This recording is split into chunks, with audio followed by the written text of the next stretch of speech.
Hi, welcome back, because it's been a little while. Thank you for joining me, Debs Cooper, Global Stressologist, here to talk to you about how to embrace feedback without getting angry or emotional. If you don't want to use the word angry, emotional, outbursty, peeved off, it's about receiving feedback without letting that emotion run on that crazy ass train that we have in our world. So, Debs Cooper, Global Stressologist, thank you for joining me. I would love to know where you are in the world, and if you're here watching live or if you're here watching replay. That's it. Let's crack on, because there's a couple of things, and there's the word embrace, and then there's feedback as those words. So, embrace means just take it in. Take it in from your heart, take it in, embrace it like someone's embracing you. Oh, okay, this is where I'm at. Feedback is actually an icky, yicky word that even makes me cringe. Feedback is it's just a yuck word. And it can take us off course. Now, feedback is actually just a word. But I know when people go, oh, can I give you some feedback? And you're like, oh, I don't think I want to hear this. And you literally can see yourself going beep, beep, beep out of that conversation as quick as you possibly can. So I'm going to show you how to embrace that feedback without losing your shite, basically. That's it. Here we go. So grab your note-taking device, because I've got some little notes for you, clearly. The first one is your PEMS. And I don't know if you listen to my podcast. I have a lovely, deliciously motivated mindset podcast with Debs and Moira. And we have a regular weekly podcast. And one of the things, literally, we talk about... Oh, I just realized everything matches. Glitter moment. Everything matches. That we actually talk about our PEMS. And our PEMS are our 4 pillars that hold us up in our day and night, in our 24 hours that we're alive. Your PEMS is your physical, your emotional, your mental, and your spiritual. And when you have your PEMS all in order, things run smoothly. Now, if one of your PEMS, your PEMS, are out of sync, then shite can happen. So if your physical is you've had bad sleep, you're going to handle that feedback very differently than if you'd had sleep. If you have eaten too much, you're going to handle that feedback differently as if you ate healthily or haven't eaten even. If you have had an argument with somebody, you're going to receive that feedback differently. So they're your 4 pillars, 1, 2, 3, 4, your physical, emotional, mental, and spiritual, that can throw you out. Now, one of the things we do in our podcast is we actually rate ourselves. We rate ourselves as 0 to 10, where we are emotionally. Then at the halftime of our podcast, we rate ourselves again. And then at the very end, we rate ourselves. Now, the intention is to shift from that larger number, the 10, into a 0. But sometimes you don't get that 0. So sometimes you can wake up and you go, oh, I've had a bad sleep. Oh, I'm actually an 8. Or I've got so much to do today. And so it's just a number. So it's nothing that goes, oh, I'm an 8. I've woke up, then I'm going to be bad and moody all day long. It's just a number. You label it a number, and then you move on. So the great part is knowing it's just a number. So I do my PEMS regularly. I'll go, oh, what's going on in my world? I'm feeling inspired, or I've just got a call from a client, or I'm going on to a call with a client, or whatever's going on, and I'll just rate myself. And then I'll rate myself at the end of it and go, that's interesting. That particular client's thrown me from a 3 down to a 5. What's going on? And I have that time to dig around what that is. So look at your PEMS, but know that your PEMS is just a number. You don't have to go, oh, I'm an 8. I'm going to stay an 8 all day. I'm going to bed and I'm going to be an 8. And I'm going to wake up tomorrow and I'm going to be an 8 again, or I'm going to be a 9. Like, it's just a number. Don't get yourself too fixated on it. Knowing that it's just a number and it can change at any time. Now, you know I talk about this regularly. Seen, heard, and acknowledged. So one of the things I'm going to talk about is being seen. So to embrace feedback without losing your shite, without getting angry, is actually embracing that feedback of being seen. All they want to do when they give you that feedback is be seen. And they will try different ways until you can actually see what they're saying. So recently I was in a hotel in Wellington, and I was having I was going to say a lovely meal, but there was little things that were going wrong all the way through it. And I was constantly, now this was a pretty much one of the best restaurants in Wellington. And I was constantly going like this. Can I have this? Can I have servers? You know, they brought out the beautiful food, but there was no serving spoons to deal with it. Waiting on our drinks took an awfully long time. And all I was doing was like, just want to be seen. Can you just resolve this, please? Just want to be seen. Just want to be seen. And it was constantly ongoing. And I felt they didn't see me, because if they saw me, they would have been on to it a little bit earlier. They would have gone, oh, we haven't got that for you, or we haven't got that, or we haven't got that. Is everything okay? The next part about being seen, heard, and acknowledged is clearly the heard part. So when I went to pay the meal, I said to the maitre d', I said, would you mind if I give you some feedback on my meal, please? And he said, sure. Now, I've learned what that sure word is, and that's an interesting word on its own. I can do a whole podcast on the word sure. But he said, sure. And I said, I noticed that they were a little bit slow in getting our drinks. And he said, what do you mean? I said, well, it took 30 minutes from our order to come, for our order to have been, and for it to arrive. Now, 30 minutes, one was a beer and one was a soda water. 30 minutes is a long time when you're sitting there and you haven't had your, they haven't taken your menu, there's no food in front of you. 30 minutes is a long time to go for that drink. And he goes, okay. And he goes, now the payment is, and I said, oh, I haven't finished. That was just at the start of the meal. And he just looked at me like, oh. So I proceeded to continue and continue and continue. Now, every complaint I had, every complaint, feedback I gave him, you could see him cringing. He did not want to hear anything of it. So I was like, well, I haven't even got, and he goes, is that all after the third one? I went, no, it's not. All I was looking for was to be heard. If he had heard me, it would have been a different conversation we had. So I was more determined, because my ego was kicking in at that point, that he was going to hear what I'm going to have to say. So I proceeded to give him some more feedback, and more feedback, and more feedback. Now, I didn't raise my voice, but there was definitely probably about 8 or 9 things I gave him some feedback on. And then he said, so this is where it comes into the acknowledge. And then he said, well, why didn't you tell me earlier? Why are you telling me now? You're still, and he went on this big conversation back to me. He gave me some feedback. Why didn't you? And I didn't take accountability to that. Why didn't you tell me earlier, and I could have done something about it? And I said to him, because I was sitting having a lovely meal with my partner at that time, and I didn't want to get us involved in that conversation. I wasn't going to call you over and complain about your stuff when I'm sitting there in a busy restaurant where the tables either side are going to hear about me. And he goes, well, I'm still going to charge you for that meal. And I said, not once did I ask for a discount. And you can imagine there was a little bit of feedback going on that probably wouldn't have been the nicest of people were listening to.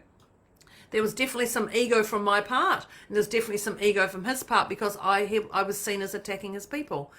So, did he hear me? Yep. He heard me all right, because I kept up leveling, and I heard him. The third one was acknowledged. We got to seen, heard, and acknowledged. This is all people want. This is all it is. They want to be seen, heard, and acknowledged. Now, he acknowledged me, but then attacked me again, and I'm using the word attacked because he just said, this is all your fault. And I was like, whoa, hang on. I didn't say at one point I didn't want to pay. I never said that. I was prepared to pay, but I just wanted to give them some feedback, because last time, well, the last 4 or 5 times we've come, you could not fault the meal at all. At all, at all. When it came to checking out of the hotel, because we're at a hotel, when it came to checking out of the hotel, it was the same lady who had checked me in the day before, and also the same lady who had checked me in at that hotel the last 3 times I'd stayed, and she'd remembered me, which could be a good thing or a bad thing, I don't know, or it could just be a thing, but she remembers who I was. And she said, how was your stay? And I said, oh, it's interesting.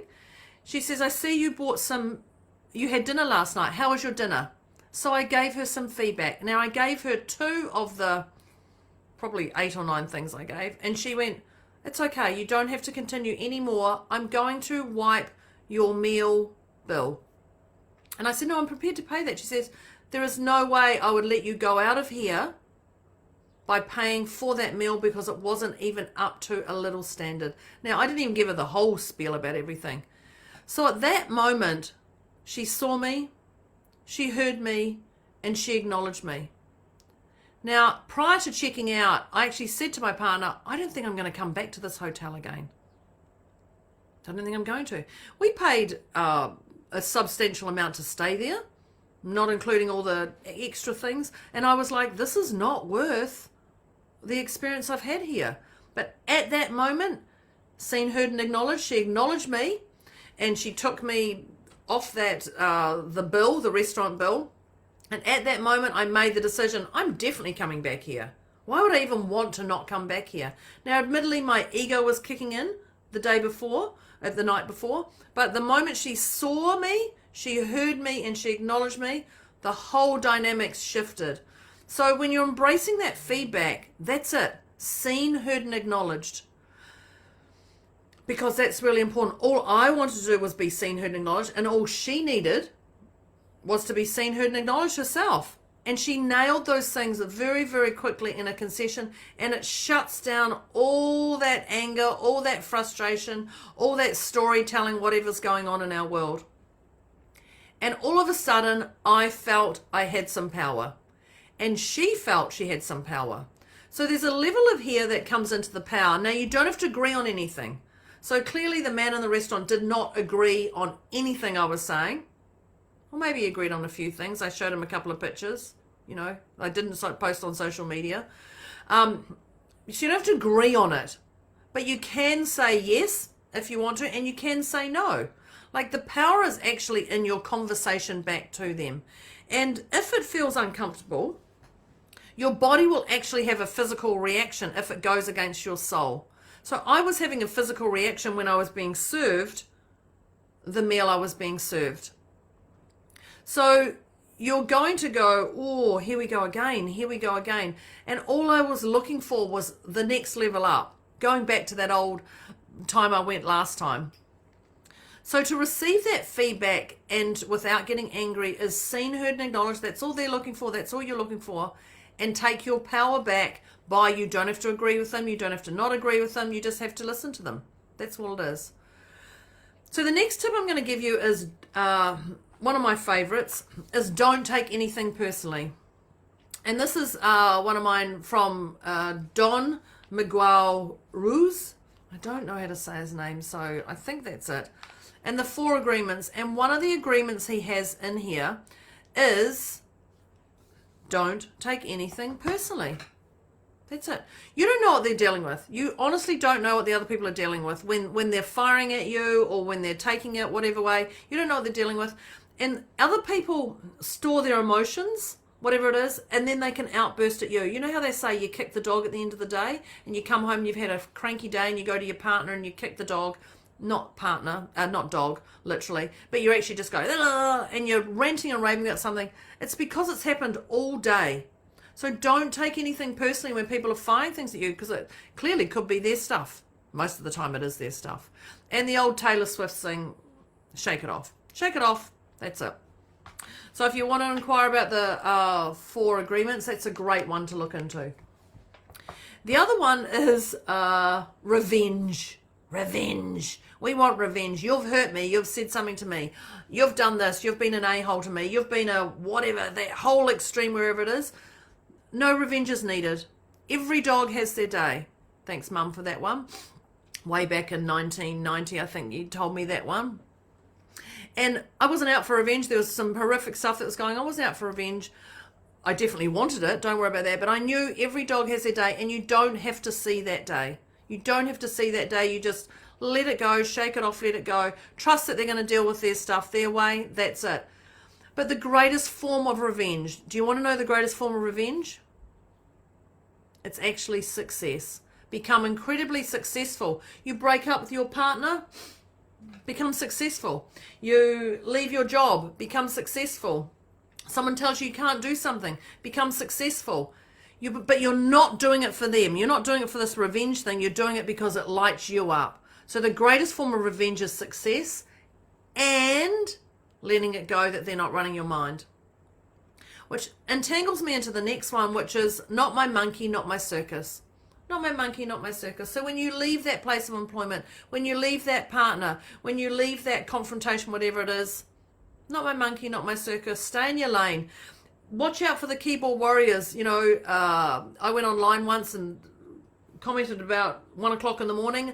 By the time 5 o'clock came in the morning and I woke up in New Zealand, I commented on something in America, and I had all these people just slagging me because I spoke my truth at 1 o'clock in the morning. And they were just firing at me, and they went onto my social media pages, and I was like, whoa, where are you all coming from? God, you got nothing else to do.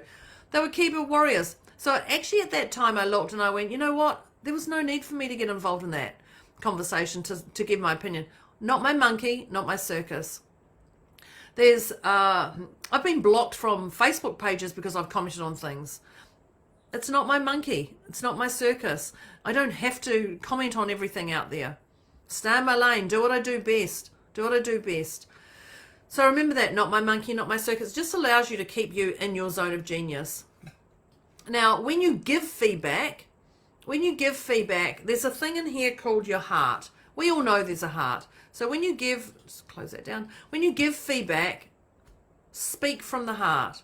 Speak with the heart. Speak with the heart in your mind. Hear from the heart. Make sure your heart is talking to you, and live in the heart.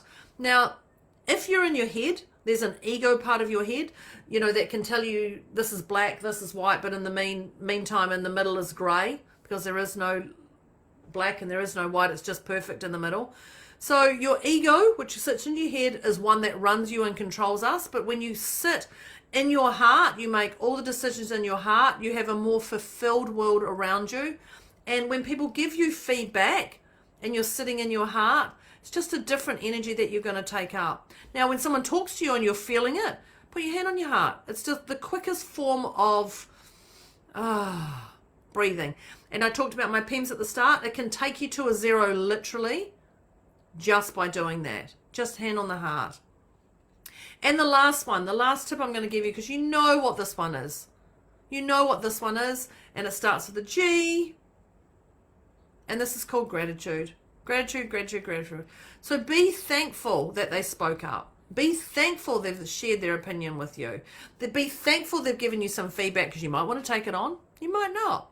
Be thankful that they're around you, sharing that with you, because all the things around you are actually getting you, that feedback is giving you inspiration to be who you truly are, that true, authentic self of who you are in this world. I think I've done it. A little bit over time. Thank you for joining me, Debs Cooper, Global Stressologist, talking about how to embrace feedback without getting angry.